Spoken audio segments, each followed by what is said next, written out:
Hello Internet, it's me Josh, the Aging Gamer. So, let me tell you a little story about how back in the 90s I got my Sega Genesis.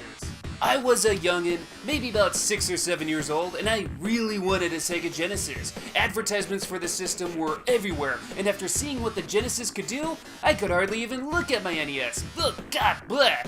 So I started saving my chore money, combined with some monies I got from my following birthday, and eventually I saved up enough to buy the system. And that's my Sega Genesis story. Not a very exciting one, but it's what happened.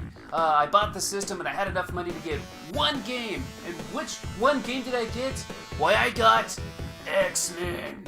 And let me tell you, the early 90s was a great time to be an X-Men fan. No one cared about Captain America, Thor, Iron Man. Hell, no one knew who the Guardians of the Galaxy even were. It was all about X-Men and Spider-Man.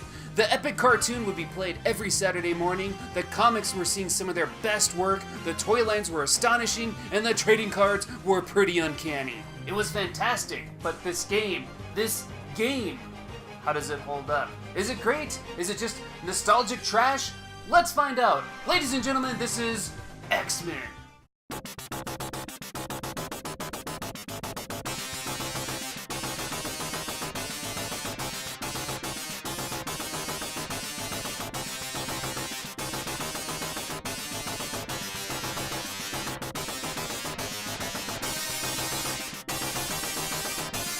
X-Men is an action-packed platformer. After Magneto sends a virus to the X-Men's Danger Room, a holographic training simulator, the training room gets a little too violent, and the X-Men must make their way out and defeat Magneto for being such a dick. There's 4 playable X-Men here: Gambit, Nightcrawler, Wolverine, and Cyclops. You get to roam through levels and of course use your mutant powers. You'll see Gambit throw kinetic charged cards, Cyclops shoot his optic blast, Wolverine attack with his claws, and Nightcrawler who can teleport. This alone makes Nightcrawler my favorite to play as he can just bamf through walls and skip annoying level sections. We also get some cameos from other X-Men. Jean Grey will use her telekinesis to lift you up if you've fallen off a stage, and Professor X will make a cutscene cameo. There are even 4 other X-Men that you can summon into battle to help you. There's Rogue, who will show up and punch an enemy, Archangel, who will fly by several times, attacking enemies. Storm also appears in a totally badass way, just killing everything on screen. And then there's Iceman, who makes a nice little ice bridge for you. Thanks, buddy. You can only use these summons once unless you find another icon throughout a level, so use them wisely. Later on, there's cameos from Beast, Psylocke, and Forge, but it's so brief it's hardly worth mentioning. On the villain side, we get appearances from Juggernaut, Apocalypse, Mojo, Sabretooth, Deathbird, and of course, Magneto. I want to point out that the characters look really good here. Each character looks as bright and as colorful as they did in the comics. The graphics in general are done very well. It's a very visually appealing game. So from a presentation standpoint, this game is pretty dang awesome. As for the rest of the game, well, when it comes to the controls itself, it's not bad. The controls are pretty straightforward. You jump, punch, and can use your powers. Levels often have you looking for keys and switches to advance, so it isn't just a keep moving right video game. However, this game is hard, like ridiculously hard. Everything is just out to hurt you. Look at some of this shit.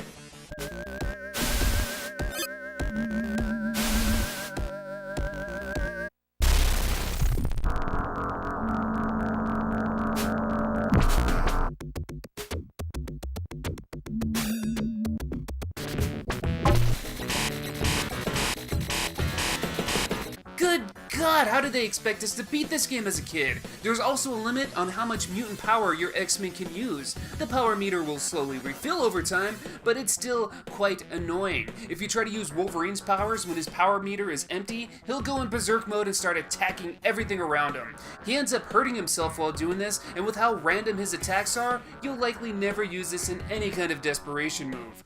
Overall, your X-Men can die pretty quickly. They added the ability to switch to another X-Men within a level, but you can only do it a couple of times. And if you beat a level, your X-Men doesn't start the next stage with full health, they continue where they left off. And once all 4 of your X-Men are dead, it's game over. No continues whatsoever. You can choose the amateur difficulty setting to make things easier, but the game won't let you get past the 3rd level if you do. I'll give the game credit though, the levels are pretty detailed and the background music isn't bad, but the level designs range from bland to really annoying. And let me tell you another little story. A story about how this game broke a little Asian gamer's heart. Like I said, the game is hard. It takes a lot of patience. But when I was a kid, I kept playing this game over and over, trying to get better. I even made it all the way to the Mojo World level, beat Mojo, and then got stuck. I had no idea that the only way to continue the game at this point was to actually hit the reset button on the console. What the fuck? I didn't know what to do. That didn't say anything in the game manual. The internet, the luxury of the internet wasn't even around for another couple years. There's no game FAQs. How was I supposed to know? Oh, why did I turn it off? Why didn't I just hit the reset button? Why didn't I hit the reset button? Looking back at the game now, I feel like I really only enjoyed it because of the X-Men theme. If it was the same game but skinned with some other IP, I don't think I'd give it the time of day. Once X-Men 2 Clone Wars came out, I never went back to this game. X-Men 2 definitely fixed a lot of the problems this game had. There are definitely worse X-Men games out there, but if you're wanting to get into a 16-bit X-Men fix, you're better off going with the sequel. And it pains me to say that too, since I have so many memories with this game, but if I'm being honest, if I'm giving you my honest, unbiased opinion, this game just isn't as good as I wish it were.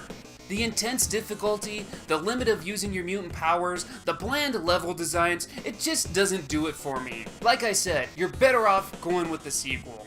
But you know what? It's just my opinion. What do you guys think about the game? Do you think I'm overreacting? Do you think the game sucks too? Do you think it's awesome? Let's talk about it in the comments.